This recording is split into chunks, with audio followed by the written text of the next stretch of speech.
Bonsoir à tous. Ce soir, un sujet qui va être d'actualité, on va le dire, qui va faire même peut-être résonance avec tout ce qui se passe autour de nous. Et nous étudions ce thème non pas parce qu'il est d'actualité, mais surtout parce que nous en avons un peu parlé lors de notre dernier partage au sujet de Sodome et Gomorrhe.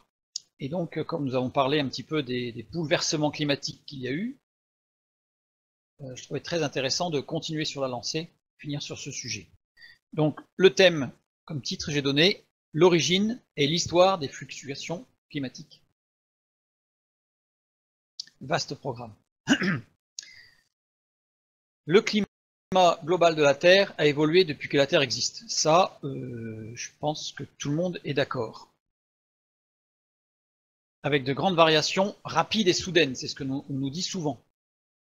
Avec une courbe, par exemple, voilà. Donc on nous dit, voilà, vous voyez, il y a eu de grandes variations thermiques sur la Terre, avec des périodes glaciaires, avec des périodes de réchauffement, et ce sont donc des variations soudaines. Alors quand vous regardez l'échelle de temps, des variations soudaines qui se sont étalées sur 70 000 ans, mais c'est soudain, donc on a quand même le temps de se retourner. Ceci étant, quand on voit des échelles de temps comme ça, forcément par rapport à la Bible, par rapport à ce qu'annonce la Bible sur une création de 6000 ans, gros point d'interrogation, pour ne pas dire gros conflit entre ceux qui pensent que la Terre est jeune et ceux qui pensent que la Terre est âgée. Alors maintenant, comment sont mesurées ou calculées les datations? C'est ce que nous allons voir maintenant, ensemble, pour comprendre un petit peu ces grandes échelles de temps. Alors, on sait tous qu'il y a des datations au carbone 14. Je ne vais pas en parler ce soir, je vais parler de d'autres datations, surtout en climatologie. En climatologie, on n'utilise quasiment jamais le carbone 14. Pour les datations au carbone 14, je renvoie sur notre étude sur Sodome et Gomorrhe, où là il y a une petite explication, enfin qui part sur des hypothèses récentes d'appréciation de certaines grandeurs physiques. La datation pour tout ce qui est climatologie, on s'appuie sur les carottes glaciaires. Alors, comment fait-on? On creuse un trou, une dizaine de centimètres de diamètre, parfois très profond, on va le voir, jusqu'à 3700 mètres de hauteur la carotte, creuser jusqu'à 3700 mètres de profondeur dans la glace, pour y retirer donc des tubes qu'on appelle les carottes de glace, et sur chaque carotte, il y a des couches annuelles, comme les arbres ont des anneaux de croissance, on peut compter les anneaux pour savoir quel âge a l'arbre, et bien là on compte le nombre de couches de glace qu'il y a dans la carotte pour savoir ce qui se passe. Parfois on mesure au carbone 14, mais dans de très rares cas, c'est exceptionnel, c'est quand dans la glace, il y a beaucoup de végétaux prisonniers de cette glace. Parce que sinon, dans la glace en elle-même, la glace n'étant pas carbonée, par essence, elle n'a pas de carbone, donc il est très difficile d'avoir un isotope du carbone, qui est le carbone 14. Par exemple, quand on trouve des débris végétaux, voilà, qu'on en extrait des quantités suffisantes de gaz carbonique.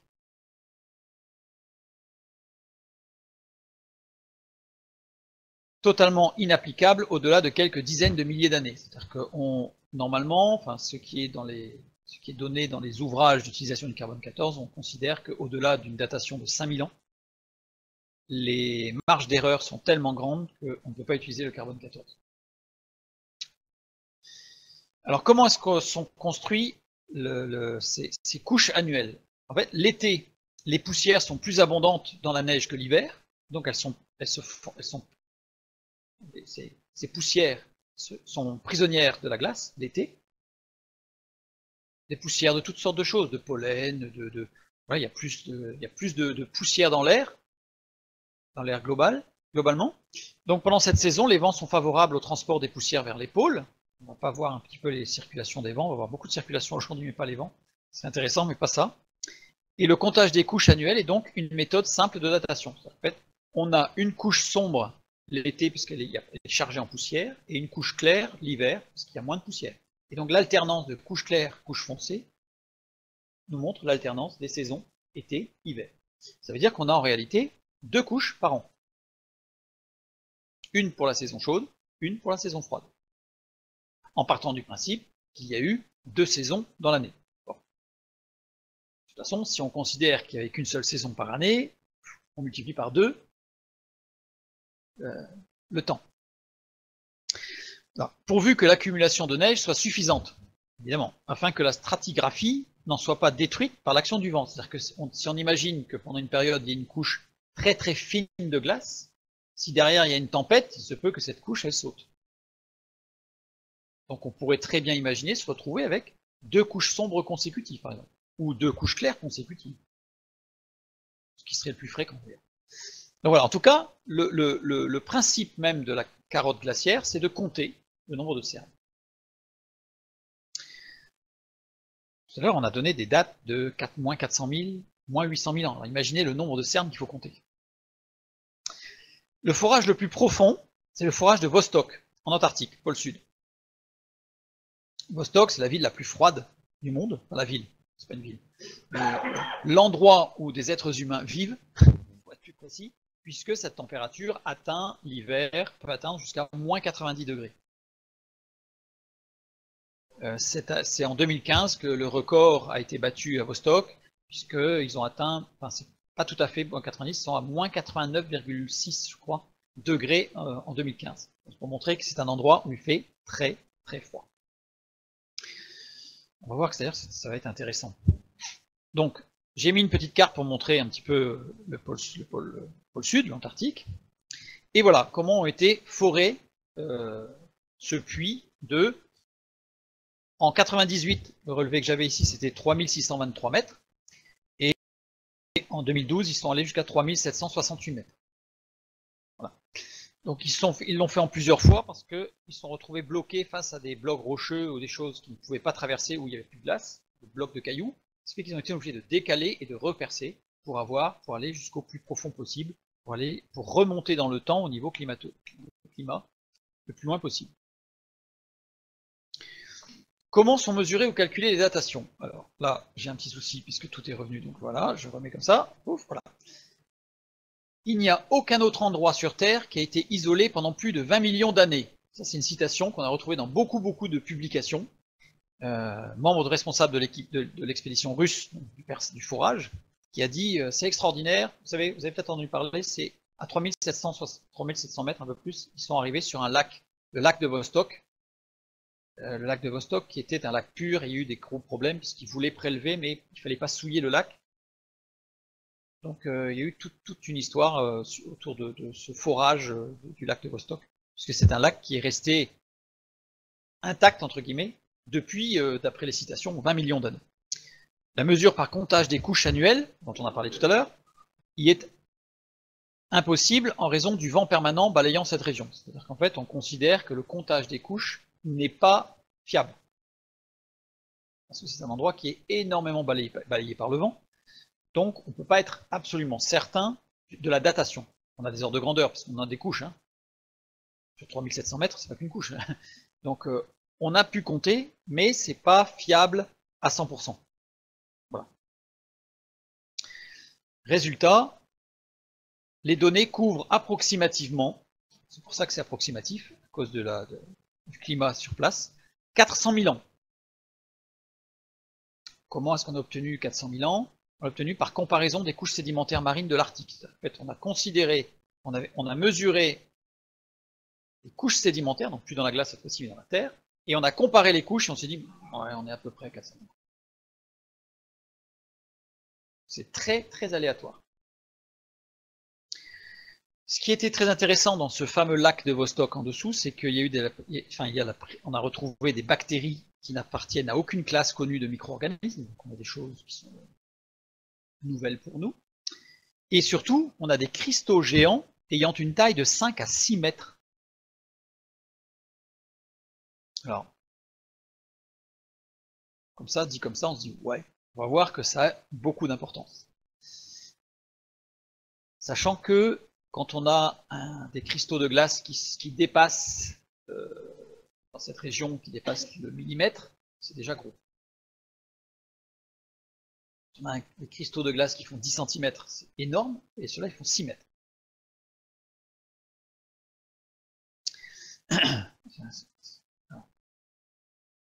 J'en ai parlé, chaque année, donc une saison froide, une saison chaude, une couche de glace claire, une couche de glace sombre. En période chaude, voilà les vents, c'est ce que j'ai dit tout à l'heure. En comptant le nombre de strates et en divisant par 2, on obtient l'âge de la glace. Mais, il y a un mais. Sur quelle base ce comptage s'appuie-t-il? J'ai cherché comment ils ont déterminé qu'il y avait 2 couches par an. Une couche sombre pour l'été, une couche claire pour l'hiver. Qu'est-ce qui a permis de dire que c'était comme ça? Rien. C'est une hypothèse. On fait l'hypothèse, on émet l'hypothèse qu'il y a une couche. Et ça tombe assez bien parce qu'on arrive à des âges très anciens, donc ça arrange tout le monde. Donc ça doit être vrai. Il n'y a aucun élément, j'ai trouvé aucun élément qui permet de dire sur quoi s'appuient les scientifiques pour déterminer qu'il y a 2 couches par an. Par contre, il y a un élément qu'on oublie très souvent, c'est un accident. Le 15 juillet 1942, un groupe de 8 avions décolle dans le Maine, donc aux États-Unis, pour se diriger vers le Royaume-Uni. Donc ils sont remontés vers le Canada, pour ne pas traverser l'Atlantique, remonter vers le Canada, pour survoler le Groenland et redescendre jusque l'Angleterre pour faire appui durant la Seconde Guerre mondiale. Donc il y avait 6 P-38 et 2 B-17 bombardiers. Le mauvais temps les a contraints à faire demi-tour. Ils avaient déjà dépassé la calotte glaciaire dans le sens de retour vers l'Europe, mais il y avait une telle tempête qu'ils ont été obligés de faire demi-tour. Et en faisant demi-tour, le problème c'est qu'il n'y avait pas assez de carburant pour arriver jusqu'au Canada, et donc il a fallu qu'ils se posent en catastrophe sur une calotte glaciaire au Groenland. Les 25 membres d'équipage ont été récupérés après plusieurs jours passés dans leur avion dans le froid glacial. Tout le monde a été sauvé, il n'y a pas eu de mort, mais les avions sont restés sur place. Là on a une photo d'époque d'un avion qui a atterri en catastrophe, qui s'est retrouvé sur le dos, donc imaginez, c'est vraiment une catastrophe. Là on a une autre photo aérienne de l'avion qui a atterri sans son train d'atterrissage celui-là. 50 ans plus tard, donc ça c'était le 15 juillet 1942. 50 ans plus tard, des passionnés d'aviation décident de localiser cet escadron. Ils se disent, ces avions sont restés sur place, on va les retrouver. Voilà une carte du Groenland. Vous voyez en bas, en tout petit, le site du crash, ici. Ces avions ont été retrouvés ici, ici et ici. Ça veut dire que la glace a bougé.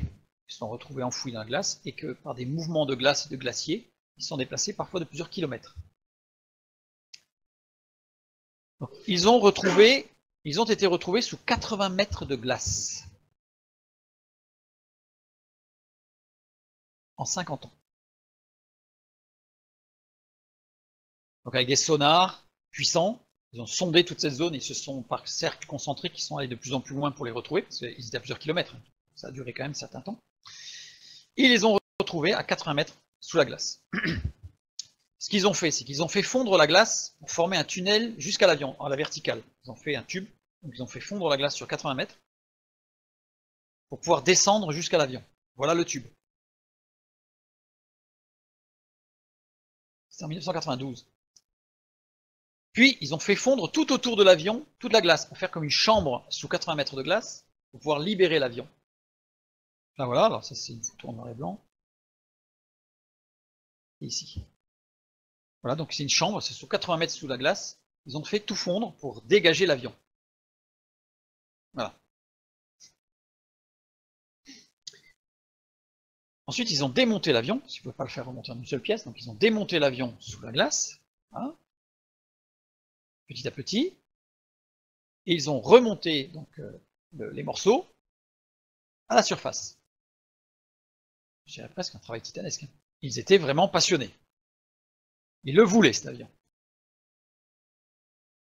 Après 9 années, 9 mois et 9 jours de travaux de remise en état, l'avion a à nouveau volé.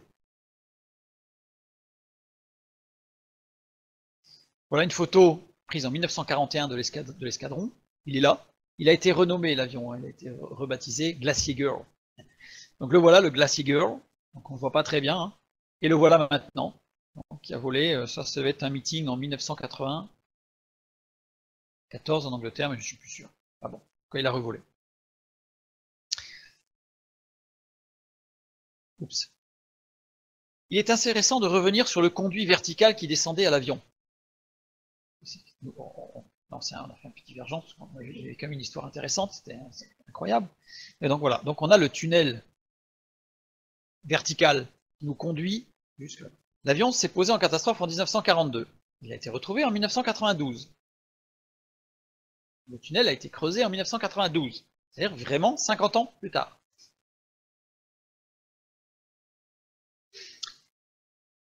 On aurait dû trouver combien de strates de glace? 100. 100, 2 par an, une l'été, une l'hiver. Donc 100 sur 80 mètres. Couche de glace, ça va être balèze, une bonne couche de glace. Eh bien non, il n'y avait pas 100 strates de glace, il y en avait 9300. On voit bien sur la photo qu'il y avait un peu plus que 100 strates de glace. Or, en 50 ans, ça faisait 360, multiplié par 365 jours, ça fait 18 250. Donc là, j'ai pas été voir exactement le jour, bien que j'aurais pu voir exactement le jour, le crash, et le jour où le tunnel a été perforé. Bon, pour avoir exactement le nombre de jours, c'est approximativement 18 250 jours. Surtout qu'on a vu tout à l'heure qu'en fonction des vents, etc., les couches n'étaient pas forcément... On sait qu'il y a des couches, mais bon, pas s'engager à 100% sur la véracité du nombre de couches. En plus, le décomptage n'a pas non plus, c'était pas le but de l'expédition, faire un décompte des couches. L'objectif, c'était d'aller chercher l'avion. Donc, ça veut dire que ça avait une strate tous les 2 jours, en moyenne. Une strate claire, par temps froid. Une strate sombre, par temps chaud. Alors, là, nous, on vit en Bretagne. Donc, imaginez que parfois, certains disent, dans la journée, on a déjà 3 saisons, hein, voire 4. Donc ça veut dire qu'on peut très bien imaginer, ce qui arrive très fréquemment au pôle, si vous êtes en pleine journée, il y a beaucoup de soleil, la glace sur le dessus va fondre légèrement, puis un coup de gel, ça gèle. Si jamais il n'y a pas eu de vent, la couche sera claire. S'il y a eu du vent et des dépôts, la couche sera foncée. Donc c'est évident qu'il peut y avoir beaucoup plus de couches que 2 par an, et que c'est même quasiment impossible qu'il n'y en ait que 2 par an.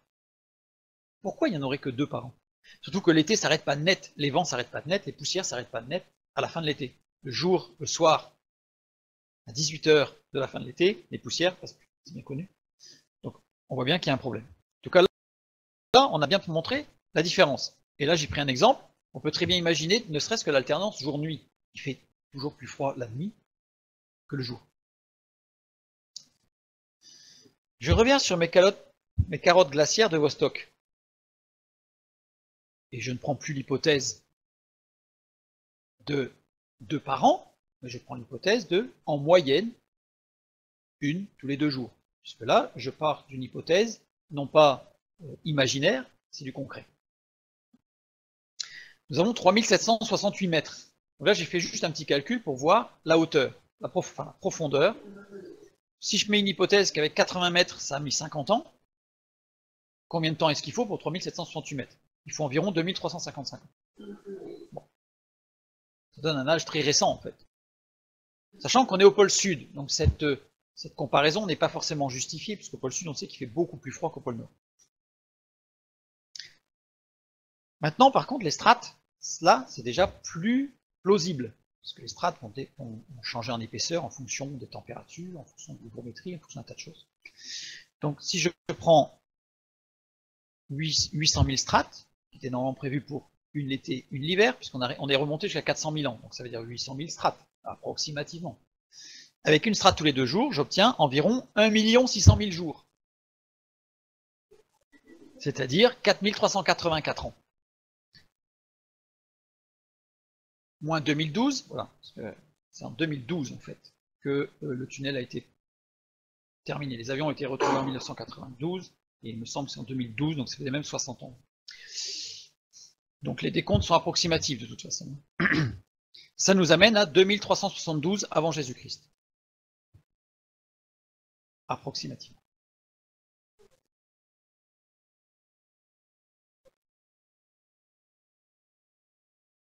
Après c'est un lac. Après c'est un lac, donc il n'y a plus de glace. Oui, il n'y a plus de glace après. Donc là ils sont allés au bout, après c'est de l'eau. Donc pour prendre des strates dans l'eau, c'est compliqué. Donc qu'est-ce qui s'est passé en moins 2372?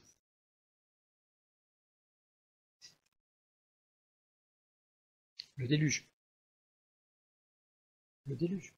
C'est-à-dire que bibliquement, le déluge se situe non pas en moins 2372, mais aux alentours des moins 2300, moins 2400.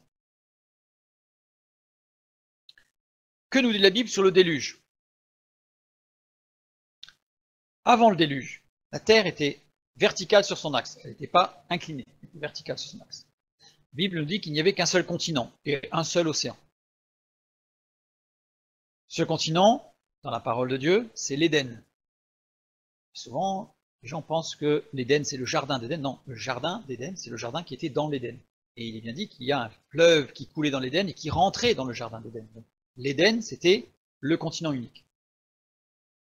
Une reconstitution est possible à partir des plateaux continentaux. C'est-à-dire que là, j'ai mis une petite carte. Très souvent, les cartes que l'on trouve du continent unique sont la partie verte, c'est-à-dire la partie émergée, que l'on essaye de rassembler avec des trous bon an mal an.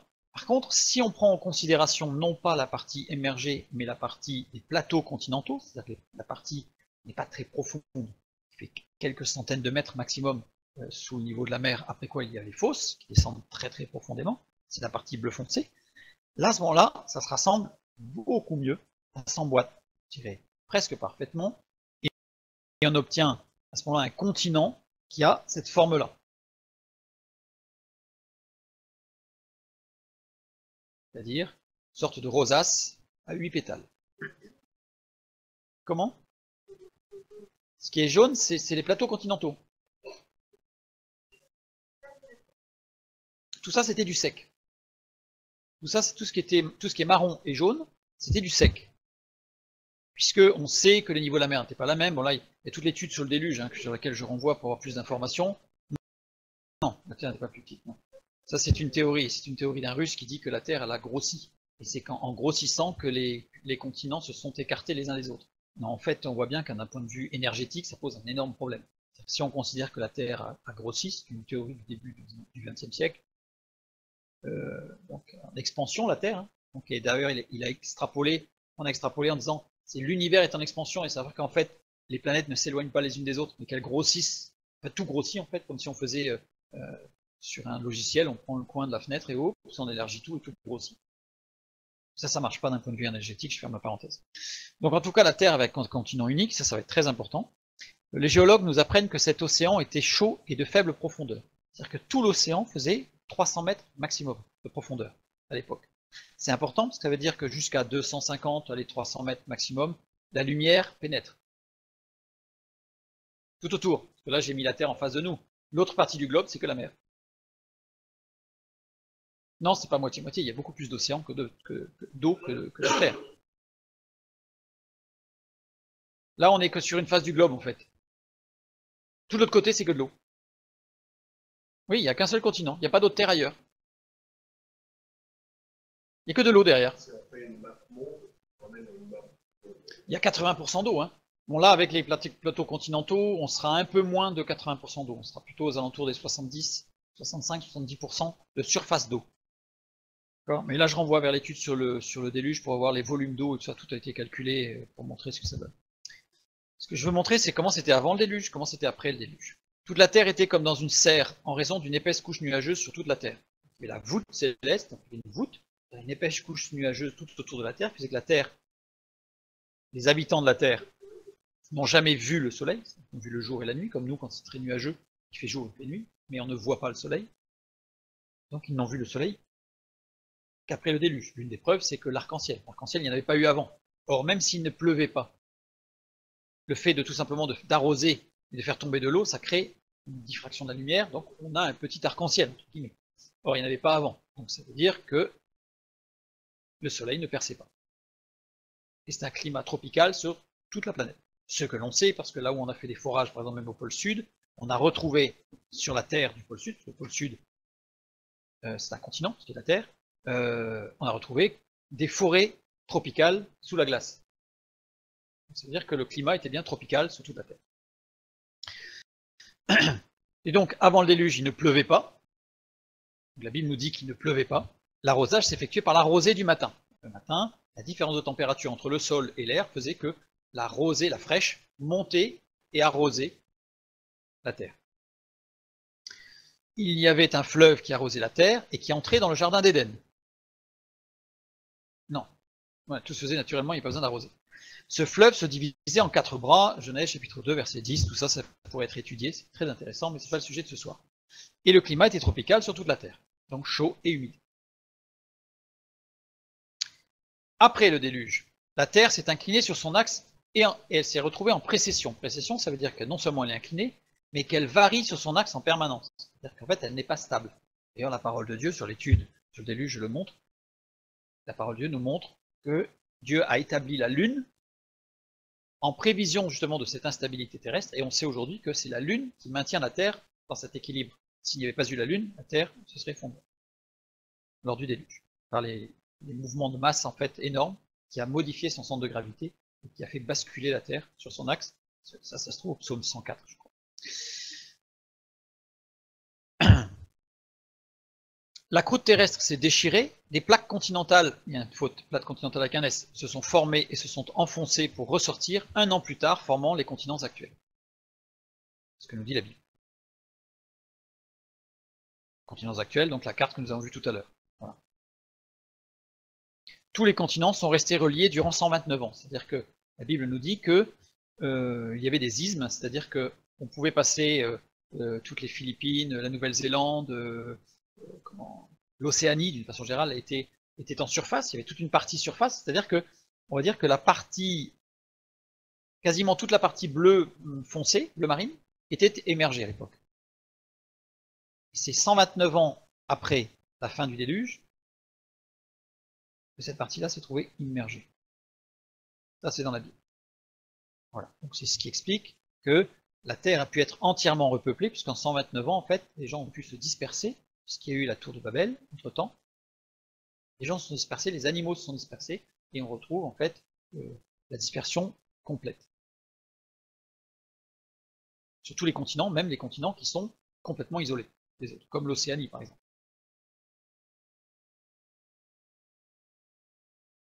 C'est Pélègue, un des descendants de Noé. Pélègue, puisqu'il est dit que c'est sous Pélègue que la Terre fut séparée, fut complètement isolée les uns des autres. Je renvoie vers l'étude sur le déluge pour avoir plus d'informations. Donc les océans se sont enfoncés et portent les cicatrices du cataclysme. Elles sont enfoncées puisque aujourd'hui, je l'ai mis, je crois, oui, la profondeur moyenne actuelle, c'est 3800 mètres. Profondeur moyenne avant le déluge, 300 mètres. Profondeur moyenne aujourd'hui, 3800 mètres. C'est-à-dire qu'il y a une énorme partie des océans qui ne voit plus la lumière, qui n'a plus les effets de la lumière.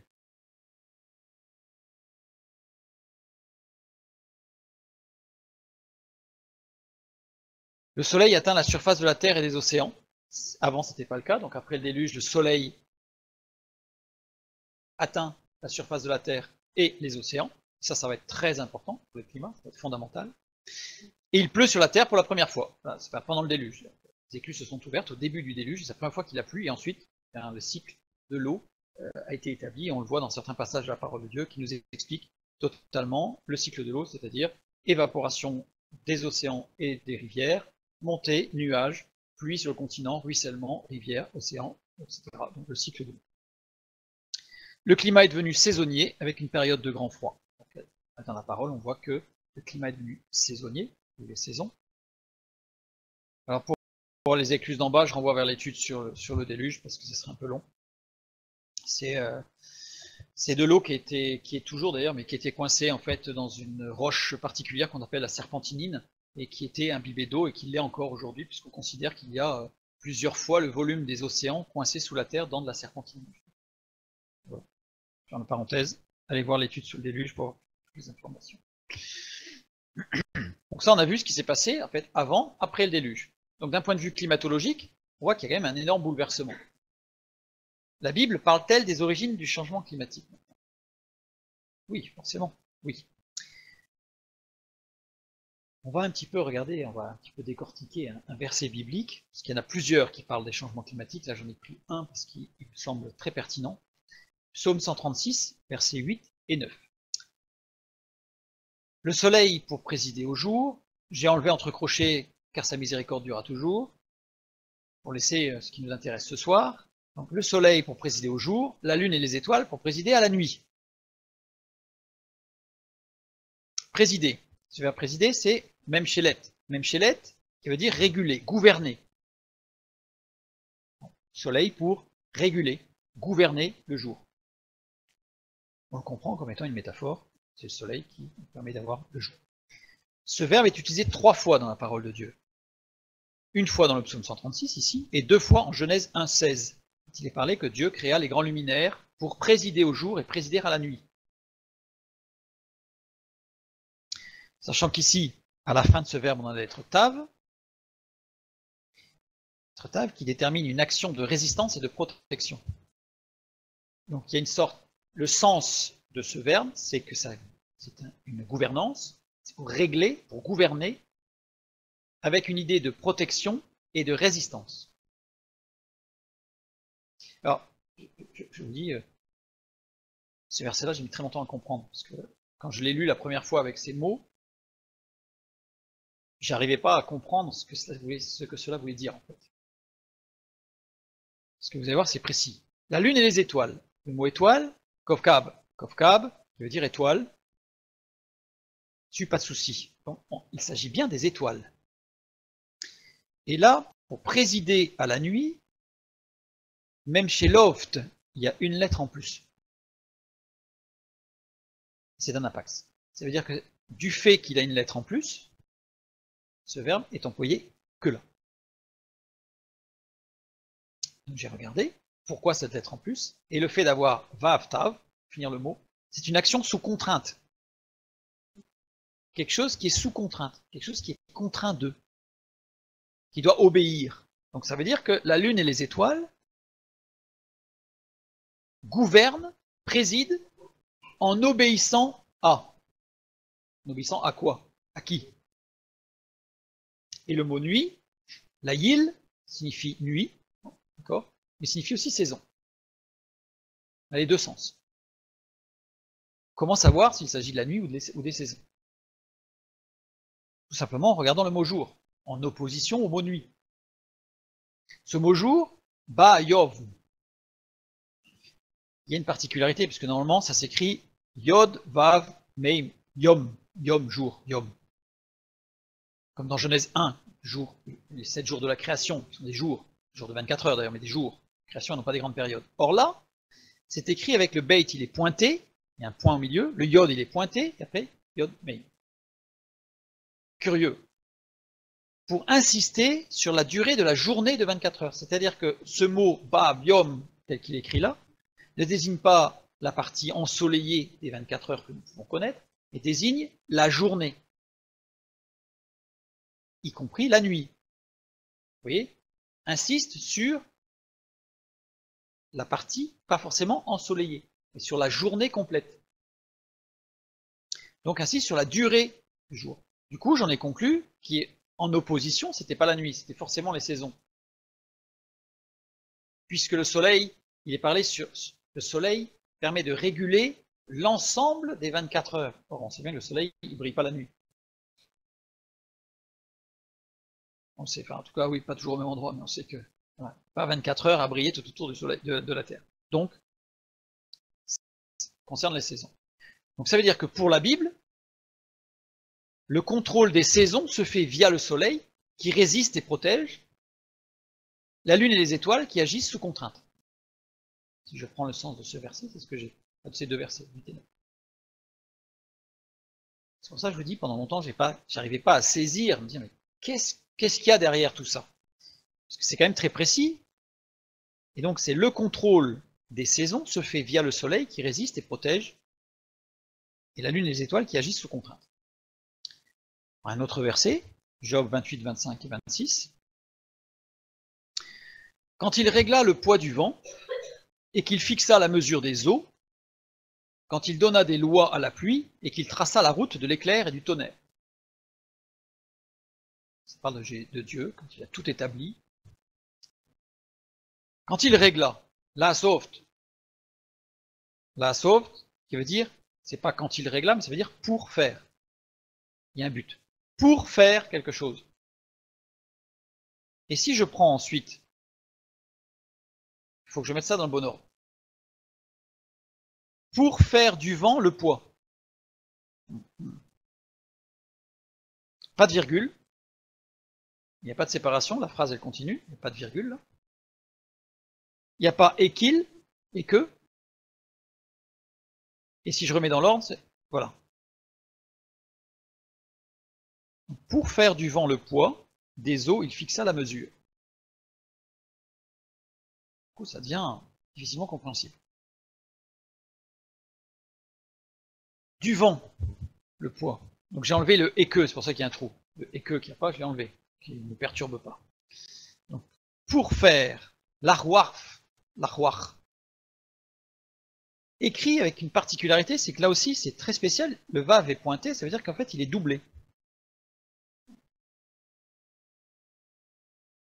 Ici, l'expansion, je n'ai pas détaillé pour pas alourdir, mais l'expansion, le mouvement dépendant de l'air, puisqu'il y a le lamed devant. Parce que roar, c'est l'esprit, c'est le vent, on l'a dans Genèse 1, l'esprit de Dieu se mouvait au-dessus des eaux, la roar de Dieu. Donc ça désigne l'esprit, mais aussi l'air. Donc l'expansion, le mouvement dépendant de l'air. Le poids, miskal, qui veut dire pesanteur. Donc on est bien dans une notion de poids, quelque chose de lourd. Des eaux, ou maïm, avec une particularité, une fois de plus, quelque chose de très particulier, puisqu'il y a un point sur le maïm. Or ça n'existe pas. Ça n'existe pas. Donc là, c'est le seul endroit où on va avoir un maïm pointé au milieu. Là. On a les maïms avec un petit point sur la gauche, à l'avant du maïm, c'est-à-dire à gauche. Et là, c'est une voyelle qui a été posée, donc c'est une diacritique. Là, on est sur un point qui est centré. Pose problème. Si je prends littéralement, je ne rentre pas dans les détails, ça veut dire conformément aux eaux. Il fixa. Tiken, pareil, pointé encore. Normalement écrit soit tiken comme ça, ou tiken. Tiken, avec le pointé sur le tav, mais jamais sur le kaf. Donc, ça veut dire tiken sans point, ça veut dire une mesure, d'où la traduction il fixa la mesure, fixer, mesurer. Et avec un point, c'est pondérer. Donc, avec les deux points, pondérer fortement, avec des idées d'échange d'ailleurs, parce que le kaf, en fait, c'est une idée d'échange. Il y a quelque chose qui rentre, quelque chose qui sort. Il y a des échanges qui se font dans tous les sens, et qui pondèrent, qui vont réguler quelque part, qui vont pondérer ce qui a été fait. Et la mesure, Bemida, c'est un apax, par des conditions internes, littéralement. Non, écrit comme ça, c'est un apax. Hein. Écrit comme ça, non, écrit comme ça, il est utilisé 3 fois. Il est utilisé 3 fois écrit comme ça, et toujours en lien avec un échange entre l'eau et le vent, entre l'eau et l'air. Les 3 fois. Toujours un échange, donc avec une sorte de pondération, ça veut dire pondérer en fait, donc une pondération par des échanges qui se font entre l'eau et l'air. Donc pour la Bible, les variations de pressions atmosphériques se font par les eaux. Et pour la Bible toujours, cette variation avec une importante pondération par des conditions propres. Donc ces versets, bon, j'en ai pris que 2, mais il y en a d'autres qui corroborent, hein, qui vont vraiment dans le même sens. Par exemple, même la fin des, j'ai pas fait le verset 26 de Job, quand il donna des lois à la pluie, c'est en fait quand il établit des règles, des lois en fait vraiment précises pour la pluie, et quand il dit qu'il traça la route de l'éclair et du tonnerre, le mot éclair en fait fait appel à des rayonnements en fait lumineux et du tonnerre, mais je rentre pas dans le détail, parce qu'on va le voir un peu après. Donc la Bible, en tout cas, nous parle des saisons et nous dit qu'il y a un contrôle via le soleil qui protège, qui résiste, la lune et les étoiles qui agissent sous contrainte, et que la variation des pressions atmosphériques se fait par les eaux, avec une importante pondération dans des conditions propres, dans des échanges entre l'eau et l'air. Voilà ce que nous dit la Bible sur la gestion des saisons, donc des climats. Que nous disent les dernières découvertes? L'effet de serre est nécessaire à la vie. On a tous entendu parler de l'effet de serre. Sans effet de serre, au niveau de la Terre, les rayonnements lumineux qui nous arrivent, donc tous les rayonnements, ultraviolets, infrarouges, et tout le reste, tout, et une grande partie qui repartirait directement, donc il ferait globalement une température moyenne sur la Terre de moins 18. Sans l'effet de serre. Avec l'effet de serre, il fait plus 15. Température moyenne sur toute la Terre. Pas très chaud, mais c'est la température que nous avons en moyenne. Comme les vitres d'une serre, d'où le nom, effet de serre, les gaz présents dans l'atmosphère piègent une partie de ces rayons, qui viennent en fait du cosmos et du soleil en particulier. L'atmosphère est constituée d'azote à 78%, d'oxygène à 21%, donc là on est à 99 là déjà, et le reste, ce sont les gaz à effet de serre, 1%. Seules les molécules contenant au moins 3 atomes peuvent intercepter le rayonnement terrestre. Je ne rentre pas dans les détails du pourquoi. 3 atomes minimum. C'est pour ça que l'azote et l'oxygène, qui n'ont que 2 atomes, ne rentrent pas dans les gaz à effet de serre. Heureusement pour nous.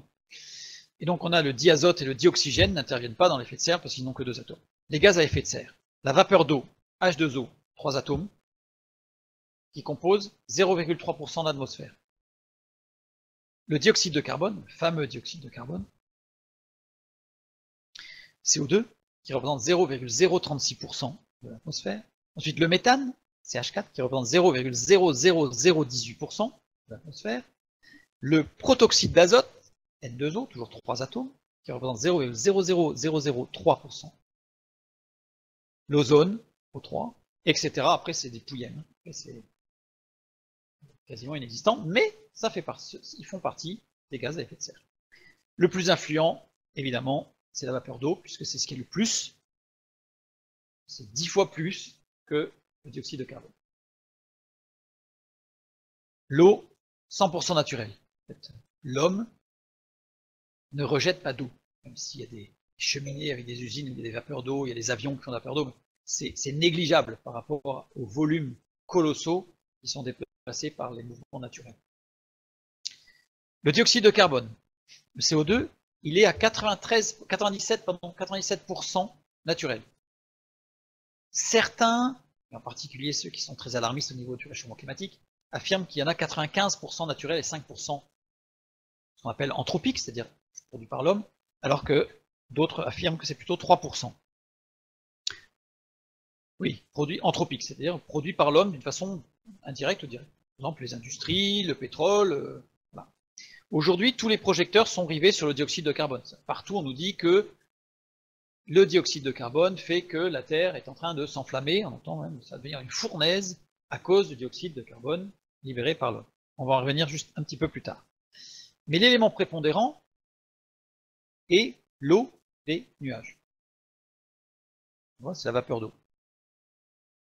C'est le plus influent, le plus important. La vapeur d'eau est 100% naturelle. Aujourd'hui, les nuages sont considérés comme le résultat des fluctuations du climat. En fonction de la température qu'il fait, on va avoir plus ou moins d'évaporation, donc plus ou moins de nuages, donc plus ou moins de pluie. Avec, évidemment, les vents qui viennent un petit peu répartir tout ça. Mais ne serait-ce pas l'inverse? C'est-à-dire que la question qu'il faut se poser, c'est de se dire, comme on a vu tout à l'heure pour les couches de glace, pourquoi? Pourquoi est-ce qu'on considère que les nuages sont la résultante du climat? Et pourquoi ce ne seraient pas les nuages qui feraient le climat? Alors certains vont me dire, parce qu'on a déjà vu, on sait que l'eau s'évapore. Oui, on sait que l'eau s'évapore. C'est peut-être un peu insuffisant pour en faire une règle formelle sur le climat. Puisque c'est l'eau qui est prépondérant dans l'effet de serre. Donc ça voudrait dire, si c'est le climat qui crée les nuages, le climat crée les nuages engendrent un climat chaud, qui va créer des nuages, qui engendre un climat chaud, qui va créer des nuages, qui engendrent un climat chaud. C'est sûr qu'on finit cuit à la cocotte minute. Remarque intéressante. La corrélation entre l'activité du Soleil et la température terrestre. Vous trouvez, si vous regardez sur Internet, vous allez trouver beaucoup de graphiques qui vous donnent la corrélation entre l'activité du Soleil et la température terrestre. Voici ce que ça donne. En rouge, l'activité solaire. Le Soleil n'est pas régulier dans son rayonnement, c'est-à-dire que les explosions thermonucléaires qui se produisent à sa surface, enfin, qui se produisent dans le Soleil, ne sont pas toujours identiques. Il y a des moments où il est beaucoup plus fort que d'autres. Donc voilà la corrélation que l'on peut mesurer depuis 1860.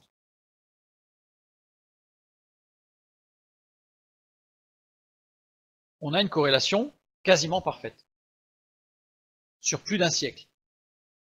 C'est loin d'être négligeable. D'un point de vue statistique, c'est très impressionnant. De toute évidence, l'activité du Soleil a un effet sur le climat terrestre.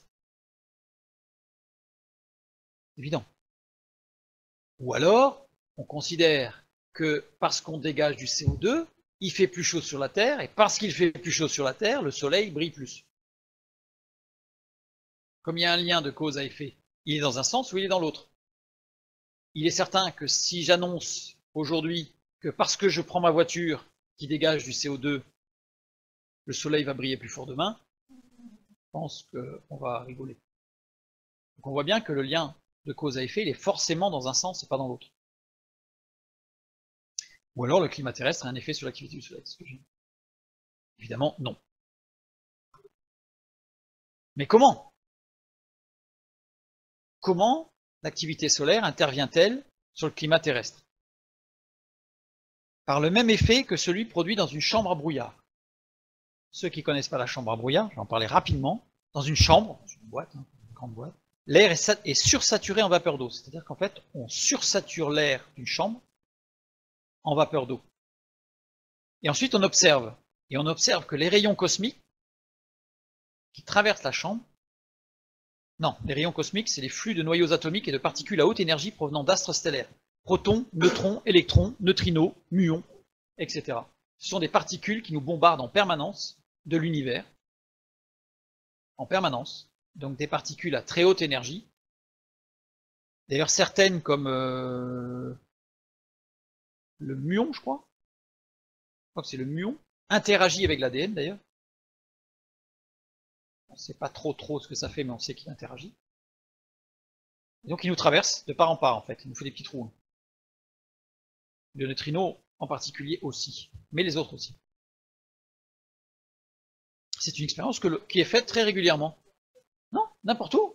Là, parce que là on est dans une maison, rien n'arrête. Le neutrino, on peut les mesurer jusqu'à 30 mètres sous terre, je crois.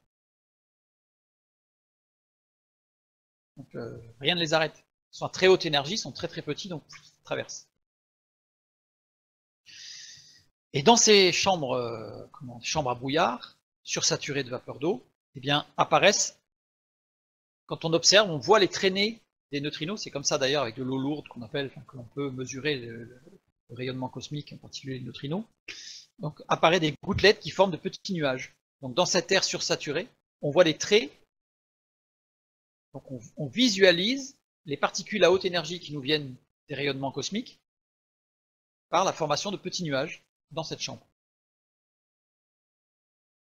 L'expérience montre que les rayons cosmiques agissent surtout sur les nuages de basse altitude. D'autres expériences ont montré, pour ceux qui voudront en savoir plus, il y aura la bibliographie à la fin, d'autres expériences ont montré, récemment, c'est tout récent, que les rayonnements cosmiques, les rayons cosmiques, agissent sur les nuages de basse altitude. Rayon cosmique intense égale beaucoup de nuages bas égale refroidissement du climat. C'est-à-dire que si jamais ça bombarde de rayons cosmiques, alors rayon cosmique, c'est pas que le soleil. Rayon cosmique, c'est toutes les étoiles de l'univers qui rayonnent dans tous les sens, pas que sur la Terre non plus, mais qui rayonnent dans tous les sens, et la Terre en prend de toutes les directions. Donc même quand c'est pas que le soleil, bien au contraire même, on va voir que le Soleil nous protège des rayons cosmiques. Non, mais il nous protège. Et donc, plus il y a des rayons cosmiques, plus les expériences montrent, comme dans une chambre à brouillard, qu'on va voir, qu'au plus on va avoir de nuages et que le climat va être froid. Ah bah il suffit de compter les traînées. Les traînées. Oui, alors après il y a des méthodes de comptage, puisque forcément il n'y a pas que à l'œil, hein, il y a des capteurs, et puis etc. Et il y a d'autres moyens de mesure. Je ne rentre pas dans les détails.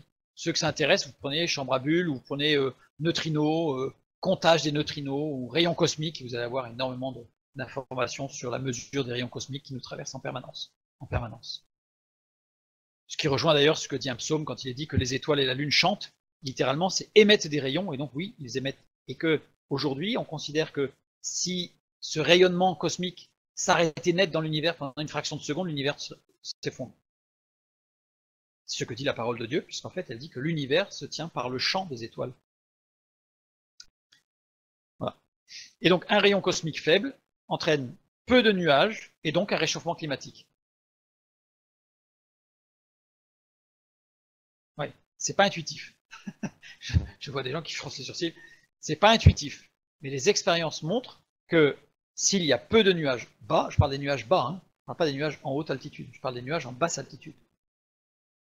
Je parle pas des cumulonimbus, je parle plutôt des cirrus. À la limite des stratus, stratocumulus, on commence à monter. Les stratocumulus, on est au-dessus. Et les cirrus, les stratus, il y a les... Et je pense que c'est tout. Hein. Il y en a d'autres, mais toute une sous-famille après. Donc ça, ce sont les nuages bas. Alors qu'avant le déluge, les nuages étaient hauts, puisque la ceinture était de très haute altitude, puisqu'elle était épaisse. Comment les rayons cosmiques agissent-ils pour former des nuages en basse altitude? Les couches basses de l'atmosphère contiennent de nombreux aérosols. Les aérosols, c'est quoi? Ce sont des fines particules, liquides ou solides, en suspension dans l'atmosphère, qui possèdent une taille pouvant varier d'une fraction de micromètre à plusieurs micromètres. Ce sont des petites particules qui sont dans l'air. Et ces petites particules ne sont pas en haute atmosphère, elles sont en basse atmosphère. Elles ne sont pas dans la stratosphère. Les aérosols, sources primaires. On a deux types d'aérosols. On a ce qu'on appelle ceux issus de sources primaires, c'est-à-dire des poussières désertiques, embruns marins, tous les processus de combustion, en particulier les feux de forêt, cendres volcaniques ou encore les poussières industrielles. Là, je fais un petit clin d'œil sur ce qui s'est passé à Sodome et Gomorrhe. Pour comprendre l'impact que ça a eu. Et la source secondaire d'aérosols, transformation gaz-particules, donc les sulfates, composés organiques, etc. Donc là, ce sont tous les gaz issus de réactions chimiques. Les rayons cosmiques modulent les aérosols par ionisation. Ouais, je rentre un peu technique, j'ai vite fini. Quand le Soleil est en forte activité, quand il est en très forte activité, il émet un puissant champ magnétique. Et quand il émet un puissant champ magnétique, les rayons cosmiques interstellaires ne rentrent pas dans le système solaire. Donc il protège, rappelez-vous le texte biblique. Il fait résistance et il protège. Aujourd'hui, on sait que quand le Soleil est en forte activité, il protège des rayons cosmiques, il empêche les rayons cosmiques. Donc peu d'ionisation des aérosols. Donc ça veut dire que s'il y a peu de d'ionisation des aérosols, il va y avoir peu de formation de nuages en basse altitude, et donc un réchauffement climatique. En fait, souvent on fait un raccourci, on dit quand le Soleil est en forte activité, bah, c'est normal, il envoie plus de rayons, donc il fait chaud. On fait un raccourci. Comme quoi, parfois, certains raccourcis peuvent donner une conclusion vraie avec quelque chose de faux. Parce que c'est pas tout à fait ça. Ça y joue, mais c'est pas ça du tout en fait. Qui joue énormément, c'est le fait qu'il nous protège des rayons cosmiques. Et donc là, j'ai remis tout le texte que nous avons vu. La Bible dit que le contrôle des saisons se fait via le Soleil, qui résiste et protège, la Lune et les étoiles qui agissent sous contrainte. En fait, la Lune et les étoiles émettent. Alors la Lune, elle n'émet pas, mais elle renvoie. Elle renvoie.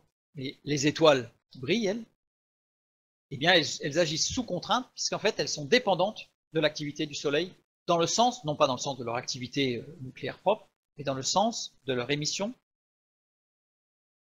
de rayons cosmiques, voilà, par rapport à la Terre. Donc, le texte biblique, sans rentrer dans les détails, est d'une précision extraordinaire, pas incroyable, extraordinaire, parce que tout en restant, je dirais, suffisamment compréhensible dans un sens à la limite métaphorique, il exprime quelque chose de physiquement extrêmement précis. Extrêmement précis. Sachant que les psaumes ont quand même été écrits aux alentours des 1000 avant Jésus-Christ. Quand même. 900, 1000 avant Jésus-Christ. Mais il n'y a pas que le rayonnement cosmique. Ils agissent sur les aérosols de l'atmosphère. Donc, qu'est-ce qui va être aussi important? C'est les aérosols de l'atmosphère, qui eux viennent de la Terre. Donc on a bien le rayonnement cosmique qui va intervenir, mais s'il n'y a pas d'aérosol, ça ne changera rien. Donc il y a bien l'intervention des aérosols. Les aérosols, ils viennent d'où? Des embruns océaniques, en particulier, et des poussières volcaniques. Essentiellement, pas uniquement, mais essentiellement. Première catastrophe biblique, c'était quoi? Le déluge. Les embruns océaniques. Juste après, il y a eu une période de grand froid. Deuxième catastrophe biblique, c'est quoi? Sodome et Gomorrhe, que nous avons étudié la semaine dernière. Poussière volcanique. Là, c'était un astéroïde. J'appelle poussière volcanique, c'est-à-dire c'est de la poussière. On n'est pas dans les embruns, on n'est pas dans l'eau, on est dans quelque chose de solide. Courbe de température obtenue par le forage de Vostok. Donc là, j'ai coupé jusqu'à 400 000 ans à peu près. Puisque c'était la valeur, après, il y a d'autres modèles qui ont été utilisés pour essayer de remonter jusqu'à 800 000, mais bon, je ne rentre pas dans le détail, je vais m'arrêter là. Donc là, j'ai mis le temps réel par rapport au comptage des strates. C'est très, très intéressant, puisque là, on a vu qu'il y avait le déluge. On a vu qu'il y a Sodome et Gomorre. Il reste encore une question par rapport à l'information biblique. Les variations de la pression atmosphérique se font par les eaux, et avec une importante pondération par des conditions propres. Donc il faut qu'on regarde d'un peu plus près. Il y a une pondération de la variation des climats par les eaux, ce que nous dit le texte biblique. Alors ici, j'aurais dû mettre avant, mais on a la sécheresse mentionnée par Élie, elle est à cette date-là. Une période très chaude, température basse. Température basse. C'est ici au pic, il y a un décalage, hein. On est sur le petit pic ici, là. Il faudra que je modifie, parce qu'il faut que ce soit sur le petit pic ici. Sécheresse du songe de Pharaon, on est sur une période froide. Parce que quand on regarde le texte sur la sécheresse du Pharaon, ils étaient brûlés, les épis, mais le terme montre bien qu'ils n'étaient pas forcément brûlés par la chaleur, mais par le froid. Ils étaient gelés. Voilà. Donc période de froid. Je continue. Dans les années 50-60, ce qui va nous permettre de comprendre le texte biblique, c'est comme ça, ce sont comme des accidents qui se sont produits là, entre guillemets, parce que on peut se demander si Dieu n'a pas permis ce genre d'accident, comme les avions là, permettre justement de rétablir un peu la vérité. Donc là, dans les années 50-60, des essais nucléaires américains et russes dans les océans. Dans les années 70, donc ils ont été arrêtés ces essais, dans les années 70, donc 10-20 ans après, une étude a été mise en place, une étude internationale, de suivi des éléments radioactifs répandus dans les océans. Et en particulier, c'était le tritium. Parce que normalement, les éléments radioactifs ne descendent pas en profondeur. On ne rentre pas dans le détail de pourquoi. Ils restent dans des eaux de surface. Enfin, pas juste à la surface, hein, mais dans des eaux de surface qui peuvent descendre jusqu'à 80 mètres, 100 mètres.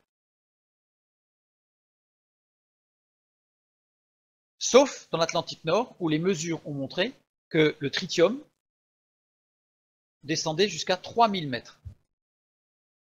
Ça a élevé les soupçons de dire pourquoi. Qu'est-ce qui se passe pour qu'il n'y ait que dans l'Atlantique Nord que les éléments radioactifs plongent jusqu'à 3000 mètres de profondeur? Ça a été la découverte des grands courants marins de profondeur. L'eau au pôle Nord augmente de densité et descend dans les fonds du Groenland. Alors l'eau en contact avec la glace se refroidit et augmente de densité. Je vais vous mettre une vidéo, mais je n'ai pas eu le temps. Une vidéo où on voit de l'eau colorée en fait un endroit dans un bocal, à gauche par exemple, sur la droite. De l'autre côté, on met des glaçons. Et les glaçons vont faire comme des aimants, c'est-à-dire que l'eau colorée un petit peu plus chaude va être attirée par les glaçons, et au moment où elle touche le glaçon, c'était coloré en rouge, hein, de la grenadine, directement ça descend jusqu'au fond du bocal. Dès qu'elle touche le glaçon, elle se densifie par le froid et elle descend en verticale. L'eau augmente aussi par sa salinité. Arrivé au pôle Nord, l'eau est très salée. Plus l'eau est salée, plus elle est dense. Plus elle est lourde, plus elle descend. Donc on a deux choses qui se combinent, le froid et la salinité. Là, je vous mets une petite vidéo. Ah zut, il y a du son. C'est pas les eaux. parce que j'ai pris ça, voilà, j'ai coupé le son, c'est juste parce que voilà. L'objectif, c'est juste l'image. Donc ici, vous voyez, il y a un petit filet d'eau dans l'eau là. C'est cool, vous le voyez? C'est du sel. C'est-à-dire que quand l'eau de mer a gelé, la glace expulse le sel. Et donc tout ce que nous voyons ici qui descend là, c'est du sel. Donc on comprend que l'eau du Groenland soit très salée. Oui, c'est normal, il n'y a pas de son, parce que je voulais pas qu'il y ait de son. Je voulais juste montrer l'image. Donc là, on voit tout le sel qui s'écoule dans l'eau de mer, de la glace, et qui sort de la glace. Et la glace devient non salée. C'est pour ça qu'au pôle, quand on prend de la glace et qu'on la fait fondre, alors que c'est de l'eau de mer gelée normalement, eh bien elle n'est pas salée. Parce qu'elle a expulsé le sel. Alors l'eau de mer, on peut la geler, hein, mais elle gèle à -5, -6 degrés. Et ensuite elle expulse le sel. Donc si on congèle de l'eau de mer, c'est compliqué parce qu'il faudrait qu'elle soit congelée dans de l'eau. Il faut qu'elle reste dans un état liquide pour qu'elle puisse expulser le sel. Mais à un moment donné, elle va devenir douce. Merci. Alors là, c'est un documentaire de la BBC. Voilà, donc là, on voit l'eau, voilà, et le sel. Et le sel qui se dégage. Imaginez les quantités de sel. Voilà. Et là, j'ai mis cette vidéo pour vous montrer un phénomène qui se produit dans ces cas-là. Non, c'est ce qu'on appelle les colonnes de la mort. Se mettent par moments des concentrations de sel et de l'eau extrêmement froide qui descend suivant une colonne directe qui peut être visible. Là, ce sont des plongeurs qui l'ont vu et qui l'ont filmé. Et regardez cette colonne qui descend. À un moment donné, elle va descendre. Voilà, voilà. Ça forme une sorte de glace qui descend avec du sel qui descend, et on appelle ça les colonnes de la mort. C'est dans l'eau de mer, hein. C'est sous le Groenland. Hein. Sous le Groenland. Alors c'est du sel et de l'eau, enfin c'est de l'eau très concentrée en sel. C'est pas que du sel, c'est de l'eau très concentrée en sel. Et au moment où ça touche le sol, vous voyez le sol, alors c'est filmé en accéléré, hein. Filmé en accéléré parce que c'est très très lent. Et au moment où ça touche le sol, c'est ce qu'on appelle les colonnes de la mort. Donc c'est de l'eau qui est extrêmement froide. Donc le plongeur, il faut absolument pas qu'il y mette la main, parce que s'il y met la main, il perd la main. Vous avez vu? Et ensuite, cette eau, elle va couler. Enfin, c'est sous l'eau, hein. Donc en fait, c'est comme une rivière dans l'eau, quoi. Parce qu'une densité tellement différente, en fait, on appelle ça les colonnes de la mort. Donc, vous pouvez après, sur Internet, vous pouvez voir colonnes de la mort, et vous verrez colonnes de la mort, Groenland, ou... Ah, ça tue tout par le froid, hein. C'est net, hein. C'est très très violent. Hein. Et vous voyez, regardez, ça donne sous l'eau. On est sous l'eau. Ah, c'est naturel, hein. Ça se produit tous les jours. Hein. Ça se produit tous les jours. Voilà. Donc là, et du coup, on a une rivière, là, tout est gelé quasiment instantanément. Donc, ce courant d'eau qui descend du Groenland, on a vu qu'elle s'enfonce par des colonnes.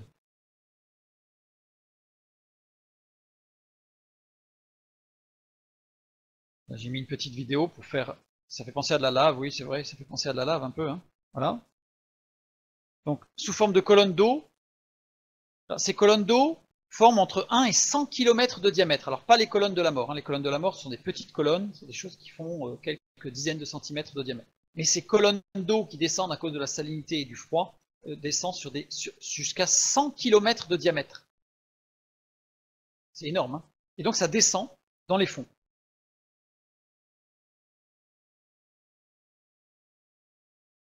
Oui, ça c'est pour montrer ça. C'est une carte du monde en fait où on voit l'eau qui descend et ensuite des courants se forment en surface pour compenser l'enfoncement des eaux plus denses. C'est-à-dire qu'en fait, comme l'eau s'enfonce, une eau dense qui s'enfonce, forcément en surface il y a une eau moins dense qui va venir pour compenser, parce qu'il y aura un trou dans la mer. Pas un problème. Donc ça va créer des courants de surface. D'ailleurs, là ça on ne le voit pas, mais le courant de surface, c'est le Gulf Stream. Le Gulf Stream qui part du Mexique, du Golfe du Mexique, et qui remonte, qui vient lécher la pointe de la Bretagne, et qui remonte au Grand Nord j'ai mis ici jusqu'aux îles Lofoten, qui sont quand même au-dessus du cercle arctique, et qui pour autant ne connaissent jamais le gel. Alors que normalement elles devraient être gelées, et elles ne sont jamais gelées de toute l'année, même l'hiver. Parce que c'est le Gulf Stream qui remonte, et le Gulf Stream remonte parce que les eaux glacées descendent, et donc ça fait un appel d'eau, en fait. Un appel d'air, mais un appel d'eau. Voilà. Donc là, ici, vous savez, cette eau, 20 millions de tonnes d'eau s'enfoncent chaque seconde. C'est inimaginable. Ce sont des volumes colossaux. 20 millions de tonnes d'eau par seconde qui s'enfoncent. Progression du courant à cet endroit-là, c'est 10 cm par seconde. C'est pas très rapide, hein. La rotation de la Terre maintient le courant vers l'ouest dans sa descente vers l'Antarctique. C'est-à-dire qu'il descend le long des côtes américaines en collant les côtes américaines. Du fait de la rotation de la Terre. Sinon, ça se disperserait partout. Et que là, vu l'inertie, vu la masse d'eau et l'inertie, comme elle est plus dense, eh bien, elle va se coller contre le continent américain. Et elle descend, les eaux encore plus froides de l'Antarctique renforcent ce courant. C'est-à-dire que quand elle arrive tout en bas, au niveau de l'Antarctique, eh bien, on a le même phénomène, sachant que l'Antarctique, il est encore plus froid. Donc l'eau descend à nouveau et vient renforcer ce courant, vous voyez, renforcer ce courant sous-marin, hein, parce que là on est à 3000 mètres, 4000 mètres de profondeur. Le flux contourne l'Antarctique, il se sépare en deux courants. Donc il y en a un qui remonte vers l'océan Indien et l'autre qui continue vers l'océan Pacifique, qui va passer sous l'Océanie. Et arrivé sur les côtes néo-zélandaises, il plonge dans une fosse abyssale de 9400 mètres, voire 10 700 selon les endroits. On appelle la fosse de Kermadec, pardon. J'ai mis parce que c'est un nom un peu breton quand même. Donc voilà. Et ensuite, là, elle commence à remonter en surface, parce qu'elle perd de la puissance. Hein. Je mets ici. Voilà. Là, il y a une perte de puissance de ce courant qui vient s'affaiblir, et donc, petit à petit, les eaux vont commencer à remonter en surface. Donc les eaux froides vont commencer à se réchauffer et à remonter jusqu'au nord de l'océan Pacifique, qui vont se mélanger donc avec les eaux plus chaudes. Le courant termine sa course dans le Pacifique Nord, et il faut au total 2000 ans de course pour une boucle de plus de 50 000 km.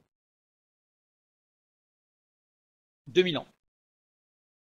Il y a 2000 ans entre le moment où l'eau s'enfonce au Groenland et arrive au nord du Pacifique pour remonter à la surface. Comment on le sait? Parce qu'en fait, il y a eu on a prélevé de l'eau et on a regardé les particules de carbone qu'on avait dedans et on a regardé depuis combien de temps elle n'avait pas été oxygénée. Parce qu'en fait, le carbone réagit à l'oxygène. Donc depuis combien de temps on n'a pas vu la surface de l'eau? Depuis combien de temps elle est restée en fond? C'est 2000 ans. Non, je ne parle pas du carbone 14, hein. Je parle de la réaction au carbone à l'oxygène, formule du monoxyde de carbone par exemple, ou d'autres gaz. Donc il y a des réactions à l'oxygénation. Je ne parle pas du carbone 14, je ne parle pas d'un isotope. Donc on sait que ça fait 2000 ans. 10 000 cm par seconde, c'était au départ. C'était au départ. Après, ça fluctue, ça va ralentir jusqu'en Antarctique. En Antarctique, avec les eaux du pôle sud, ça va redonner de l'élan, donc ça va repartir aux alentours des 10 cm, mais sur quelques kilomètres, et après elle va commencer à ralentir. C'est très très lent. C'est très très lent. Et après, là, elle remonte. Là, elle remonte. Les deux bras qui sont remontés tout à l'heure, je répondrai après aux questions. Les deux bras qui sont remontés tout à l'heure, donc il y avait l'océan Indien et le Pacifique, donc là ils remontent à la surface. Ça, c'est pour montrer en fait la suite d'un point de vue mondial. Voilà. Là, ça remonte en surface et là, ça se transforme en courant plus chaud pour remonter. Et là, on revoit notre Gulf Stream qui arrive ici, là, qui vient lécher et qui remonte jusqu'au Groenland et qui va replonger en contact avec la glace et on refait le cycle. Ça, c'est le courant marin, c'est le courant marin de la planète qu'on appelle courant mondial, appelé circulation océanique. C'est le courant qui circule sur la Terre et qui en réalité pondère, régule le climat par rapport aux réactions, par rapport aux aérosols et au rayonnement cosmique.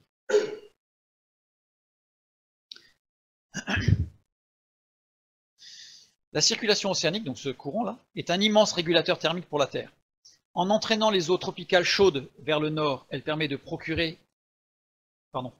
réchauffer, une erreur, les régions froides du nord et de procurer des hivers plus doux.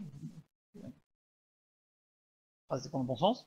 De réchauffer les régions froides et de procurer des hivers plus doux dans les régions froides par cette eau chaude, comme le Gulf Stream par exemple, les îles dont on a parlé tout à l'heure.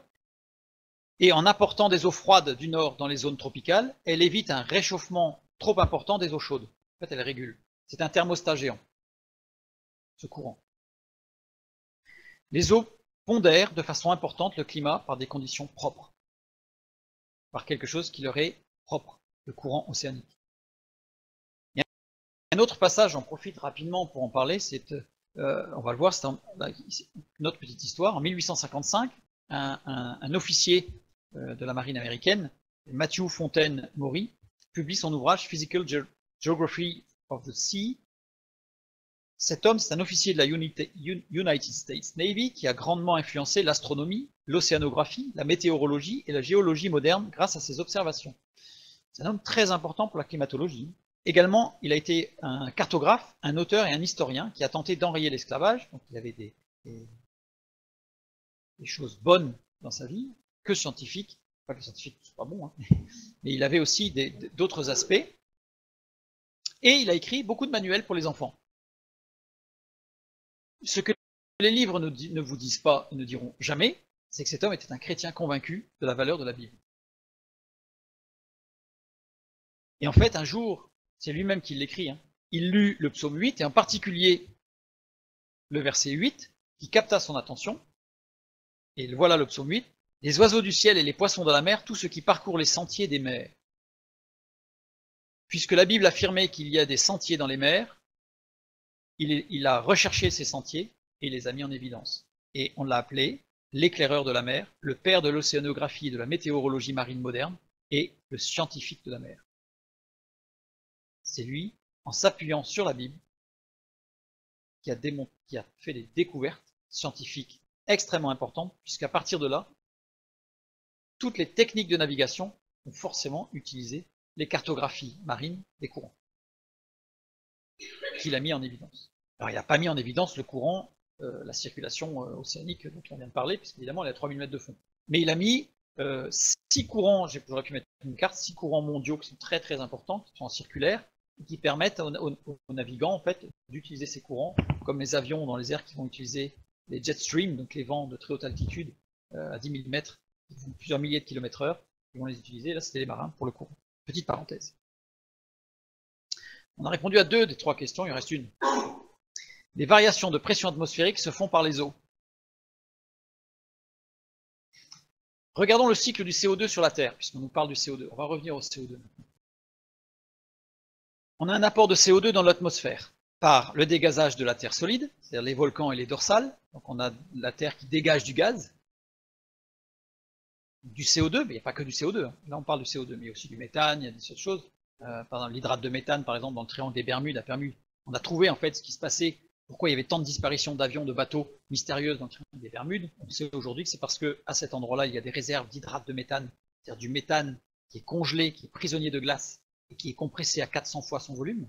C'est énorme, c'est colossal. Et qui, lorsque il y a certaines failles qui se créent, l'eau rentre dans la faille, vient faire fondre cette glace, et donc on a des volumes de méthane pur qui se dégagent et qui sortent en colonnes de gaz. Et quand un bateau C'est invisible. Quand un bateau passe dans cette colonne, une étincelle et boum, les avions, c'est pareil. Ben, il est désintégré, parce qu'il explose. Mais il y a tellement de gaz que... Et c'est pour ça qu'on a des effets aussi de mer qui bout. Les marins ont dit qu'ils ont vu la mer bouillir. En fait, ce sont des remontées de méthane pur, en quantité astronomique, qui font que l'eau, on a l'impression qu'elle bout. Mais elle bout à un endroit, on peut passer juste à côté, elle bout pas là où on est. En fait, elle bout pas, elle est pas chaude. C'est du méthane. Voilà. Donc il y a des réserves de méthane qui sont colossales. Dans l'hydrate de méthane, vous pouvez regarder aussi, vous cherchez triangle des Bermudes et vous mettez méthane ou hydrate de méthane, vous allez avoir plein d'informations sur le sujet. Voilà. Donc ça, c'est le dégazage des terres solides. Ce qui représente approximativement 0,0 gigatonnes par an. J'ai mis en gris, parce qu'on va en reparler tout à l'heure. Il y a l'activité anthropique, donc l'activité des hommes, par les industries en particulier, qui dégage 6 gigatonnes par an de CO2. Oui, beaucoup plus, beaucoup plus. Mais on va voir ce que ça représente. Pour l'instant, je l'ai mis en gris parce que je travaille sur la boucle naturelle et on viendra intégrer l'homme après. Ce CO2 dans l'atmosphère, il se dissout dans l'eau des nuages pour former de l'acide carbonique qui va tomber sur la Terre sous forme de pluie. Cette pluie avec de l'acide carbonique va dissoudre les roches continentales. C'est pas de l'acide pur, hein, c'est pas l'acide chlorhydrique ou sulfurique qui nous tombe dessus. Hein. C'est juste que c'est naturel, hein, c'est en faible quantité, mais vu les masses d'eau qui tombent, ça ruisselle, ça vient raviner un petit peu, et il y a des réactions chimiques. Et donc, il y a une dissolution des roches. Alors, il y a deux types de roches. Il y a les roches silicatées, qui représentent 97% de la croûte terrestre. Donc, le granit, le basalte, etc. Et donc, ça va produire des ions bicarbonate et produire du calcium. Autre chose, mais essentiellement, c'est ce qui nous intéresse le plus. Ça va, zut, elles vont se dissoudre dans les rivières, donc tous les bassins versants, etc., vont se récupérer par des ruisseaux qui vont tomber dans les rivières, dans les fleuves, et qui vont aboutir où? Dans les océans. L'autre type de roche, on a vu les cicatés, 97%, les 3% qui restent, sont des couches géologiques, donc les roches carbonates, donc les roches de profondeur, qui viennent en surface suite à des séismes, suite à des éruptions volcaniques, sur les dorsales par exemple, sur une croûte terrestre qui s'écarte par justement séismes, tremblements de terre, etc. Là, on a des contacts avec cette roche qui est ancienne. Et production à nouveau de d'ion bicarbonate et de calcium. Je rentre pas trop dans les détails parce que c'est passionnant, mais on pourrait être beaucoup plus détaillé. En tout cas, les océans se trouvent et sont saturés en bicarbonate de calcium. Et ce bicarbonate de calcium est utilisé par les animaux marins à coquilles et à carapace pour former leurs coquilles. C'est important ce petit détail. Dans l'océan, comme elle est saturée, comme les eaux des océans sont saturées en bicarbonate de calcium, il va y avoir une précipitation sous forme de sédiments carbonatés au fond des mers, qui va rejoindre la Terre, qui elle-même est repartie dans un cycle au moment de dégazage, sous-marin, éruption volcanique ou séisme sur les dorsales, qui va rejeter à nouveau dans l'atmosphère, et on repartit pour la boucle. Et on boucle la boucle. La boucle s'équilibre en carbonate. C'est-à-dire que si on prend les roches carbonates, toute cette boucle, elle s'équilibre parfaitement. C'est-à-dire qu'en fait, elle tourne en boucle.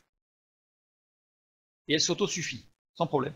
Les atomes de CO2 pris dans la chaîne carbonatée retournent à l'état de carbone. En fait, il y a un échange, ça tourne bien. La boucle ne s'équilibre pas pour les silicates. La plus grosse partie, 97%. La boucle ne s'équilibre pas. Pour deux atomes, c'est pour ça que tout à l'heure je disais j'ai failli mettre les formules, mais je ne les ai pas mises. Je n'ai pas mis les formules quand même, mais on aurait vu qu'avec les formules de dissolution et de réaction par rapport à l'acide carbonique, on aurait vu que deux atomes de carbone qui sont pris dans cette chaîne silicatée, en fait, on en rejette un et l'autre est capté par la vie marine. C'est-à-dire qu'il y en a un qui est absorbé par les animaux marins. Ça veut dire quoi? Ça veut dire qu'on consomme du carbone. Ça veut dire que non, on consomme la structure d'équilibre du circuit du CO2 tel qu'il est actuellement sur notre planète consomment du CO2. Donc si nous, on rajoute du CO2, en réalité, on ne va pas perturber tant que ça. Alors, j'ai pas mis les chiffres, on en rajoute plus qu'il n'en est absorbé. On va voir que Dieu a tout prévu d'une façon incroyable, extraordinaire. Donc l'absorption de carbone par le circuit silicaté, environ 0,24 gigatonnes par an. Donc vous voyez, il y a une absorption de 0,24 gigatonnes par an et l'homme en rejette 6 gigatonnes. On voit bien qu'il y a quand même un delta. Oups. Les mesures montrent une régulation automatique du climat. J'explique. On a vu qu'il y avait le rayonnement cosmique. On va prendre l'hypothèse, dans notre schéma, d'un rayonnement cosmique fort. Après, on peut prendre exactement l'inverse, ça marche aussi. J'ai pris un exemple. Rayonnement cosmique fort. Nombreux nuages bas. On a vu tout à l'heure. Refroidissement du climat. C'est-à-dire que le Soleil est en sous-activité. Donc s'il y a un rayonnement cosmique fort, c'est-à-dire qu'il va y avoir beaucoup de nuages. S'il y a beaucoup de nuages bas, un refroidissement du climat. S'il y a un refroidissement du climat, il va y avoir moins de précipitations et moins d'évaporation. Faible action de la boucle silicate. Puisque s'il n'y a pas d'eau qui circule, la boucle silicate dont on a parlé tout à l'heure, elle fonctionne au ralenti là, puisqu'il faut qu'il y ait de l'eau pour que ça marche. Donc il y a une libération de CO2 dans l'atmosphère, puisque les silicates n'absorbent pas, puisque normalement ils devraient absorber du carbone. Là, ils n'en absorbent pas. Donc du coup, il y a plus de CO2 qui arrive dans l'atmosphère. Et s'il y a plus de CO2 dans l'atmosphère, ça veut dire que ça réchauffe le climat, puisque c'est des gaz à effet de serre. Et donc on vient réguler. C'est-à-dire que quand il y a le principe cosmique agresse, entre guillemets, la Terre et engendre une période de froid, il y a une sorte de régulation automatique mise en place par Dieu, on va voir comment, pourquoi, qui libère du CO2 dans l'atmosphère, qui permet de contrebalancer l'effet cosmique. L'effet cosmique tend à refroidir, le CO2 tend à réchauffer. Pour pondérer, comme dit la Bible, pondérer. Non mais c'est en moyenne. La planète c'est en moyenne, parce que c'est pas localisé. Alors il y a des études, j'aurais pu en parler, mais il y a des études très poussées qui essayent de. Aujourd'hui on essaye par simulation informatique de répartir sur les continents les différentes circulations, etc. en fonction des sols, en fonction des climats, pour essayer de boucler et d'arriver à un équilibre. Enfin, c'est très très complexe. Là, ce soir, j'ai pas voulu rentrer dans le sujet, c'était pas le débat, c'est pas le sujet, c'était de montrer ce que Dieu a mis en place. Si maintenant je rajoute la production anthropique de CO2, c'est-à-dire que l'homme qui produit 6 gigatonnes par an de CO2, voilà, qu'est-ce qu'il va faire?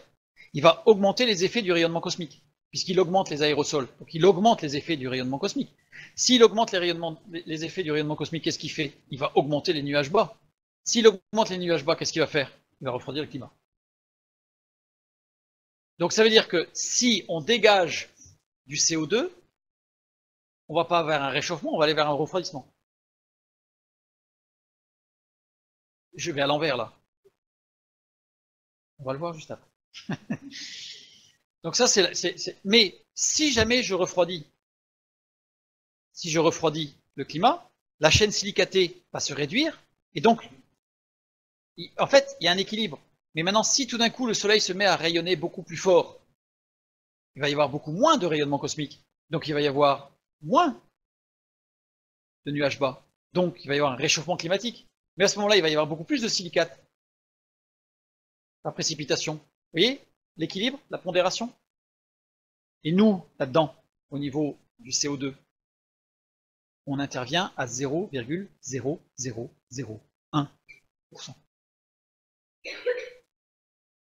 Parce que là, on a parlé de la boucle. Mais par rapport à l'atmosphère et par rapport au volume d'eau de l'atmosphère, on représente rien. Ça veut dire qu'en réalité, notre intervention se joue à rien. Alors, certains calculs tendraient à montrer, simulation par informatique, tendraient à montrer que dans le pire des cas, notre influence serait de l'ordre de quelques dixièmes de degrés en plus et en moins, puisque ça, en fait, ça se régule forcément par tout ce qu'on vient de voir.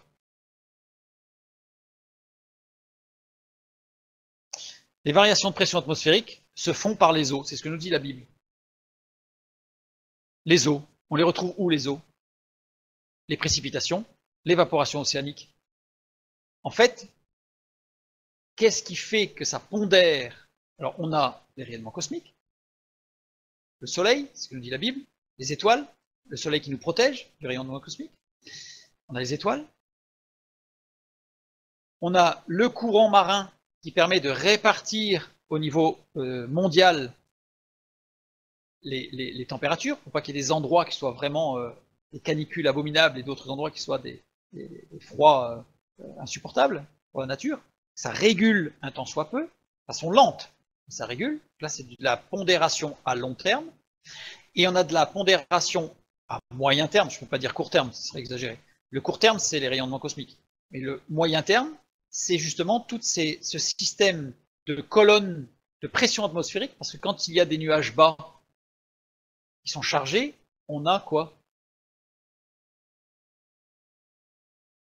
On a de la pression sur les épaules. Voilà. Donc la colonne de poids de l'air va dépendre. Si vous avez un ciel complètement dégagé, voilà, on n'a pas la même pression atmosphérique. D'ailleurs, on voit bien, les baromètres, c'est quoi? C'est simplement une mesure de la pression atmosphérique. Et sur votre baromètre, il y a écrit nuageux, très nuageux, vraiment très nuageux. Donc ça va être en fonction de la masse nuageuse. La pression atmosphérique est directement dépendante de la masse nuageuse, ou la masse nuageuse de la pression atmosphérique, peu importe. C'est ça, en fait c'est ça. Donc ce que dit la Bible, de façon simple, parce que la Bible n'est pas un ouvrage ni de science, ni de climatologie, heureusement pour nous, mais de façon simple, dit que Dieu a tout établi. Et la pression atmosphérique, ben, on la retrouve dans les nuages.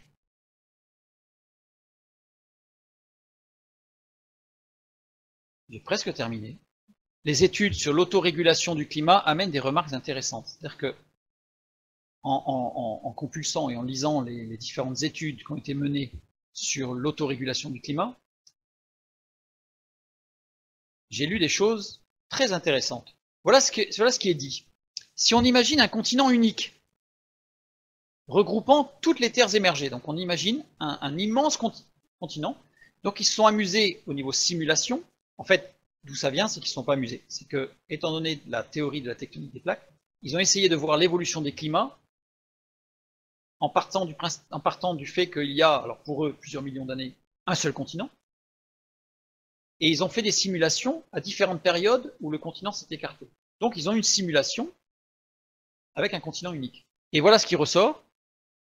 Eh bien, il n'y avait pas de pluie sur ce continent. Parce que le système de régulation est fait de telle sorte qu'il y aura une épaisse couche de nuages tout autour de la Terre. Enfin, eux, ils disent pas tout autour, mais je l'ai mis juste après. Il y aurait une albédo au moins 4 fois supérieure, donc c'est-à-dire au moins 4 fois plus de couches nuageuses qu'actuellement, donc beaucoup plus de nuages. La Bible nous dit qu'il y avait une seule nappe de nuages tout autour, mais la Bible nous dit qu'il ne pleuvait pas sur le continent avant le déluge, continent unique. Aujourd'hui, alors on n'a pas besoin de ça pour savoir que la Bible le dit vrai, hein, mais la Bible, elle l'affirmait depuis très longtemps. Donc les études montrent que le continent unique ne recevait pas de pluie. Si on simule les différentes positions possibles des continents, en fait, au fur et à mesure qu'ils s'écartent, alors la Bible nous dit que, je vous renvoie toujours l'étude sur le déluge, mais que tout s'est fait en un an. Hein, la dérive des continents, ça s'est pas fait sur des milliers d'années, ça s'est fait sur un an. Mais les simulations montrent que la position actuelle des continents permet un équilibrage global viable du climat. C'est-à-dire que je ne vais pas dire que c'est la position optimum, parce que ce serait difficile peut-être à entendre pour des gens qui vivent dans des conditions climatiques très difficiles. Mais d'une façon globale, c'est la meilleure position de tous les continents les uns par rapport aux autres pour avoir une régulation globale du climat, que la Terre ne soit pas, qu'il n'y ait pas de zone qui soit complètement inhabitable. Après, le problème des déserts, ça a été Sodome et Gomorrhe, et ça a été qu'une fois qu'il y a eu des zones énormes qui ont été asséchées et qui ont perdu toute semence de graines, ça ne repousse pas. Mais on voit bien que dans certaines zones, si on replante, ça repart. il y a des moments où il y a des zones qui ont été détruites. En tout cas, la position actuelle permet un équilibrage global viable du climat. La position actuelle permet une circulation marine optimum de ce fameux circuit circulation océanique pour un équilibrage lent des climats continentaux. Donc, c'est-à-dire qu'on est dans une structure terrestre optimum pour un équilibrage du pH des océans. Parce que les brassages d'eau, alors on sait que l'océan Atlantique est légèrement plus acide que le reste. Ça, c'est la pollution. Ça, c'est un autre problème. Ce soir, je n'ai pas parlé de pollution. Je n'ai fait que parler du climat, du réchauffement climatique. Je ne parle pas de la pollution. La pollution, c'est un autre problème.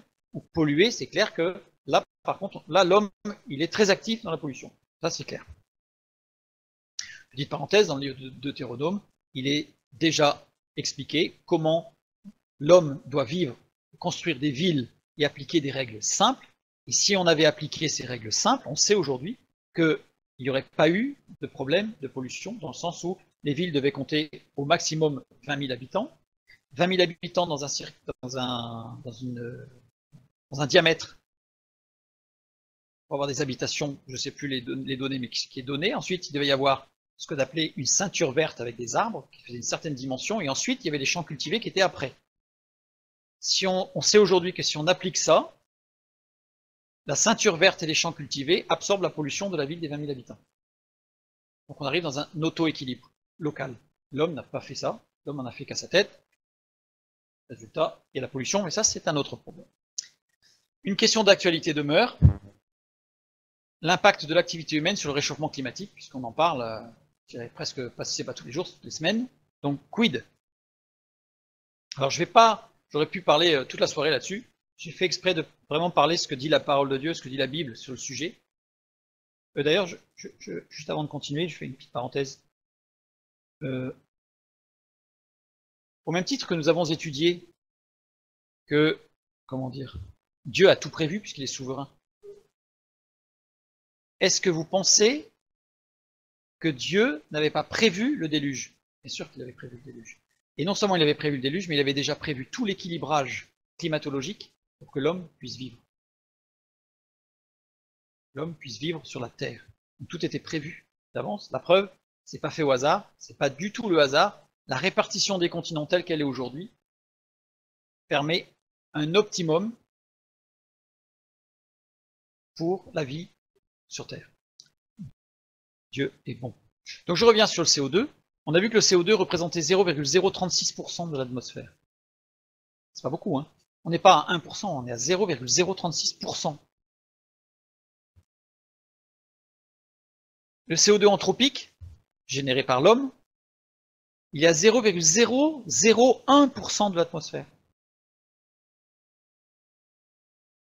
Vous imaginez? C'est rien. Quand on dit qu'on influence, et si on influence, je reviens sur ce qu'on a dit au début, si c'est vraiment l'homme qui influence par son CO2, ça veut dire quand même qu'on est puissant quand même. Parce que ça veut dire que par notre CO2, on modifie l'activité du Soleil quand même. Quand même. On sait que la planète Terre passe par des moments de réchauffement et des moments où elle se refroidit, on le sait. Mais honnêtement, pas comme ça. Et l'homme n'y peut rien. Les températures depuis 1000 ans. Si je prends les températures depuis 1000 ans, on a cette courbe-là. Période médiévale chaude, c'est-à-dire qu'aux alentours des 1000 jusqu'à 1300 à peu près, il a fait très chaud sur la planète.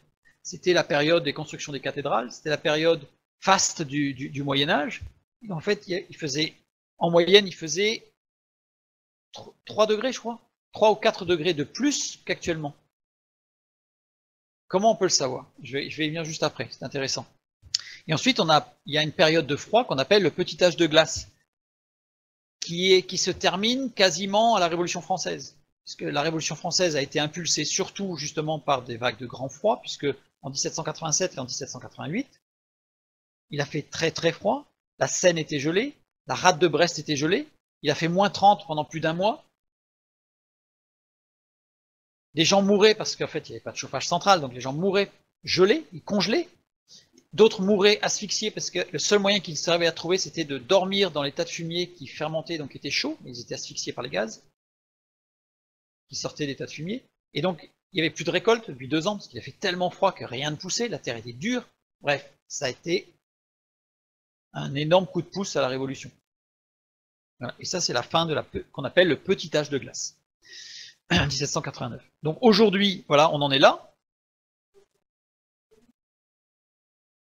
La température moyenne au plus bas, je crois qu'on était à 13 degrés. Aujourd'hui, on est à 15. Et là, on devait être à 17, 10, 17. Je dis 3, c'est 2 degrés dessus. Mais au niveau mondial, hein, c'est énorme en fait. Hein. L'énergie calorifique que ça amène, c'est colossal. C'est colossal. Mais il y a la courbe en crosse de hockey de Michael Mann, que l'on voit partout. Cette fameuse courbe qui nous dit qu'on va vers un réchauffement catastrophique. Vous avez déjà vu? Alors, la question que je me pose, pourquoi ces différences? Je reprends les températures depuis 1000 ans, regardez. On a une courbe qui est ici, et on a une courbe qui est là. Et tous les deux, c'est de 1000 à 1900. Là, c'est 2000. On n'a pas franchement la même chose quand même. Alors pourquoi? Ça, c'est celle qui est utilisée par le GIEC. Le GIEC, c'est le groupement international d'études du climat. GIEC. C'est lui qui n'arrête pas de tirer la sonnette d'alarme en disant attention, attention, on va mourir, c'est terrible, c'est terrible, c'est terrible. Dans le GIEC, ils disent qu'il y a 2500 scientifiques qui ont participé à cette étude. Quand vous regardez sur les 2500 scientifiques, il y en a près de 1500, ce sont des fonctionnaires, des gens qui n'ont rien de scientifique, mais qui ont leur nom parce qu'il fallait mettre du monde. Vous avez des scientifiques de renom qui se battent depuis des années pour que leur nom disparaisse, parce que quand ça a été créé, ils sont rentrés dedans en disant c'est intéressant. Puisqu'ils ne sont absolument pas d'accord, ils ont demandé à retirer leur nom de la liste. Et ceux qui ont réussi à être retirés, c'est ceux qui ont menacé une poursuite judiciaire pour retirer leur nom. Voilà. Parce qu'en fait, les scientifiques en climatologie, etc., même en géologie, etc., ne sont pas du tout en phase avec ça. Là, on est plus dans de la démagogie et dans de la politique. On n'est pas du tout dans la science. Bref, alors il y a eu plusieurs choses. Je vais parler d'un gros point. Ça serait trop long, mais je vais parler d'un gros point sur le sujet. C'est la prise en compte des anneaux de croissance des arbres. On sait que de gros anneaux montrent une période chaude, puisque l'arbre s'est beaucoup développé, et de petits anneaux montrent une période froide. Et donc, la courbe du GIEC de Michael Mann utilise comme référence unique, essentielle, on va dire, prépondérante, de façon très importante, les cernes de croissance des arbres. Grosse cerne égale période chaude, petite cerne égale période froide. Le paléoclimatologue Hakan Grud, peut-être entendu parler, parce qu'en fait il y a un énorme conflit avec Claude Allègre sur le sujet, puisque Claude Allègre a cité Hakan Grud, semble-t-il, en modifiant les propos et les données qu'avait donné M. Grud. Donc il a attaqué Allègre, M. Allègre. Vous avez peut-être entendu parler de ce nom à un moment donné. Non, oui, pas Allègre, M. Grud. Oui, Allègre sûrement. Lui, il a mis en évidence, c'est un spécialiste. Hein. C'est un spécialiste en paléoclimatologie et c'est un spécialiste sur les arbres. Et il a mis en évidence qu'un arbre jeune génère toujours de gros anneaux de croissance. Un arbre jeune, même s'il est en période froide, va générer des gros anneaux de croissance. Et les arbres adaptent leur croissance aux longues périodes de froid ou de chaud. C'est-à-dire que si pendant 5-6 ans il fait froid, l'arbre va s'adapter et va recommencer à faire des gros anneaux. En fait, il ne subit la variation que si elle est rapide sur 1, 2 ou 3 ans maximum. Ça veut dire que pour qu'un arbre puisse être pris en compte, il faut qu'il ait au minimum, grand minimum, 30 ans. Mais l'idéal, c'est plus de 50 ans l'arbre. Et les 50 premières années ne sont pas à prendre en compte. Ou alors, il y a d'autres méthodes qui ne sont pas la dimension des anneaux de croissance, mais la densité du bois de l'anneau de croissance. C'est un autre sujet.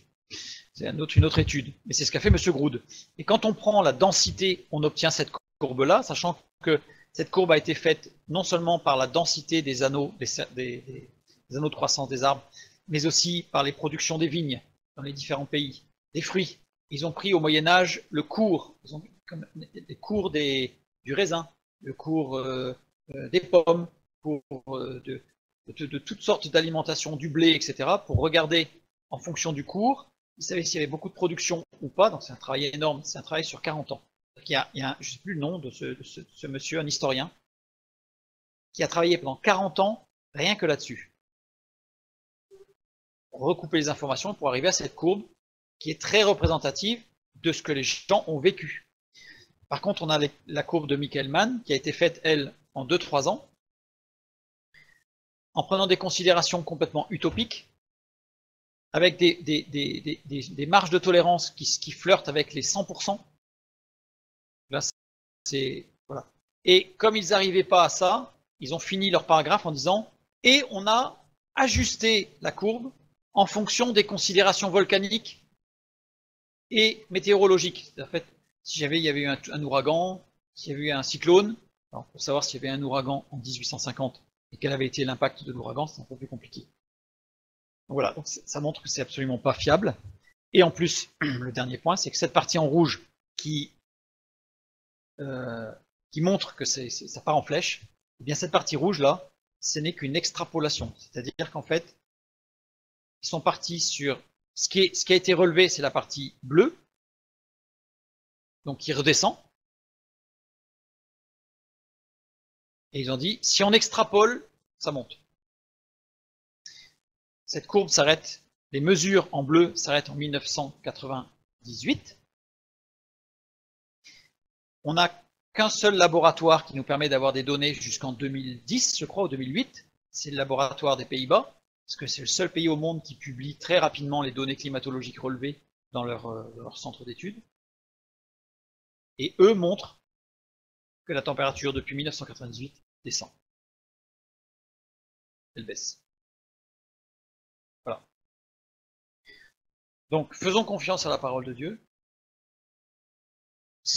Le réchauffement climatique n'est absolument pas un signe de la fin des temps, puisqu'on est loin d'une température maximale. Regardez, aux alentours de 1100, 1200, il faisait bien plus chaud qu'actuellement, et ça a été une période extrêmement prospère pour le monde. Que Dieu vous bénisse, et à bientôt.